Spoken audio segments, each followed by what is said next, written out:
ସେ ଶଳା କଙ୍କଡା କାମୁଡି ଗାଲି ଛିଡି ଦଉଛି। ସେ ଯୋଉ କାଲୁ ଆଲୁ ହଉଛି ସେଥିପାଇଁ ବହୁତ ତା ପାଇଁ ମୋ ମନରେ ଦୁଃଖ, ଭାରି ଦୁଃଖ, ଭାରି ଦୁଃଖ। ପରଗାତ ଭାରି ଦୁଃଖ। ମୋର ଝିଅ ତମଟା ଓଲଟାଟା। ଏଇନା ଆମର ପ୍ରଫେସନ ଅଲଗା ନା, ତମେ ହଉଛ ପୋଲିସ, ମାଇଲେ ଓକିଲ, ତେଣୁ ଆମର ନାକ କାଟି ପଡିବନି। ଆଉ ଏ ଯୋଉ ରିଙ୍ଗ ସେରିମନି ନା ଆମ ଏଇଟା କେମିତି ନା ଆମ ଅର୍ଜୁନ ଝିଅ ଜଣେ ପୋଲିସ ଆଉ ତାଙ୍କ ସ୍ତ୍ରୀ ଓକିଲ, ପୁରୀ ଲଭ ମ୍ୟାରେଜ ହେଲା କେମିତି? ଏଇଟା ହଉଛି ଜଳବାୟୁର ପ୍ରଭାବ।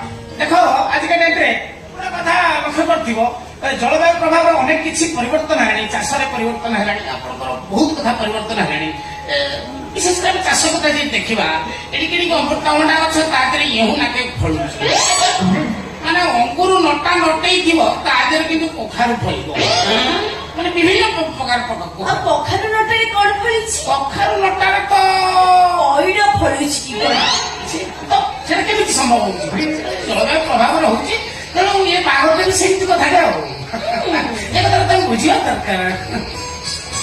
आंखों में मौन शंको प्यार हो जाएगा, प्यार हो जाएगा, आंखों में मौन शंको।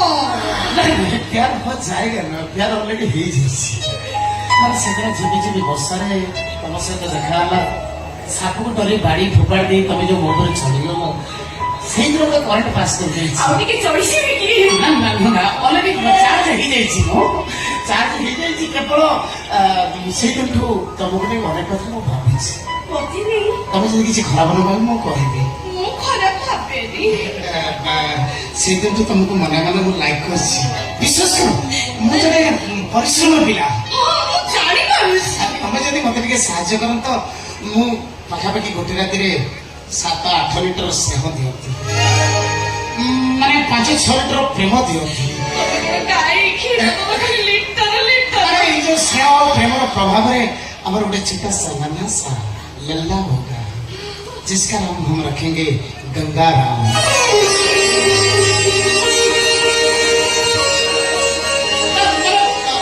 ତମେ ଯଦି ମତେ ସାହାଯ୍ୟ କର, ଗୋଟେ ନୁହଁ 4ଟା-5ଟା ପର୍ଯ୍ୟନ୍ତ ଗଙ୍ଗାରାମ ଆମେ ତିଆରି କରିପାରିବା। 10-12ଟା କରିଦଉନୁ, ମୁଁ 10-12ଟା ବି ଜନ୍ମ କରିପାରିବି। ମୁଁ ଜାଣୁଛି ତମ ଫ୍ୟାକ୍ଟ୍ରି ବସି ତମେ ପାରିବ। ତମ କଥା ଶୁଣିକି ମୋ ଛାତି ଭିତରେ ଯେମିତି ହାବୁକା ପଶିଲା ପରି ଲାଗିଲା। ଛାତିରେ ହାବୁକା ପଡୁଛି?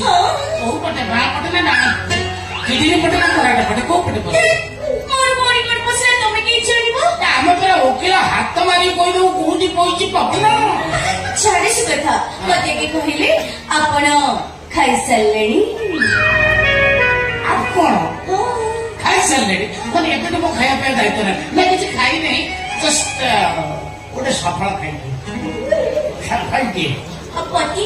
ପତି ବେଶୀ ଖାଇ, ତମେ ଖାଇଛ? ନା ବାଇଦ ମୁଁ କିଛି ଖାଇନି, ଜଷ୍ଟ ଟିକେ ରାଉଳ ଗୁଣ୍ଡି ଖାଇଥିଲି। ପୁରା ମ୍ୟାଚ୍ କର, ପୁରା ମ୍ୟାଚ୍ କରୁଛି। ବଢିଆ ବଢିଆ ବଢିଆ ବଢିଆ। କିନ୍ତୁ ମୁଁ ଭାରି ଟେନସନରେ ଅଛି। କଣ ପାଇଁ ଟେନସନ? କଣ ପାଇଁ ଟେନସନ ତମେ କହିଲେ তুমি କଣଟେ ସଲ୍ଭ କରିପାରିବ କୁହ? କଣ ହେଇଛି କହିଲ? ଜାଣିଛ ନା, ଏଇ ଯୋଉ ରିଙ୍ଗ ସେରିମନି ଯେତେ ଗେଷ୍ଟ ଆସିବେ ତାଙ୍କର ଯଦି ଟିକେ କିଛି ଅସୁବିଧା ନାହିଁ, ଅର୍ଜୁନ ସାର୍ ମତେ ଭଲ ଭାବରେ କହିଛନ୍ତି। ହେଲେ ମୁଁ କଣ କରିବି କହିଲ? ଏଣିକି ଟିକେ ଲୋକ, ଏଡା ବଡ ମୁଣ୍ଡଟା କାହା ଦାୟିତ୍ୱ ନେବି? ଏପଟେ ନେବି ନା ସେପଟେ ନେବି? ସେପଟେ ପଲେ ଲେଡିଜ ଗେଷ୍ଟ ବସିଛନ୍ତି, ଏପଟେ ପଲେ ଜେଣ୍ଟସ ବସିଛନ୍ତି, ମୁଁ କାହା ଦାୟିତ୍ୱ ନେବି କହିଲ? ଏପଟେ ନେବି ନା ସେପଟେ ନେବି? ପୁଣି ସାରଙ୍କ ବାପା ମତେ ଦାୟିତ୍ୱ ଦେଇଛନ୍ତି, ଆଜି ମନ୍ତ୍ରୀ ଘରକୁ ଆସୁଛନ୍ତି, ତାଙ୍କୁ ଟ୍ରିଟମେଣ୍ଟ ଯଦି ଟିକେ କିଛି ଅସୁବିଧା ନ ହୁଏ। ହଁ, ମନ୍ତ୍ରୀକୁ ଟ୍ରିଟମେଣ୍ଟ ଦେଖ, ଟ୍ରିଟମେଣ୍ଟ ମୋର କିଛି ଦରକାର ନାହିଁ। ରାଜଧାନୀରେ ତ ଦୁଇଚାର ମିଆଁ ଢଳୁଥିବ, ଆଗ ପଛ ହେଲାଣି, ଆଉ ଟ୍ରିଟମେଣ୍ଟ କଣ ଦରକାର? ସାର୍ ନମସ୍କାର। ନମସ୍କାର ନମସ୍କାର ନମସ୍କାର ନମସ୍କାର।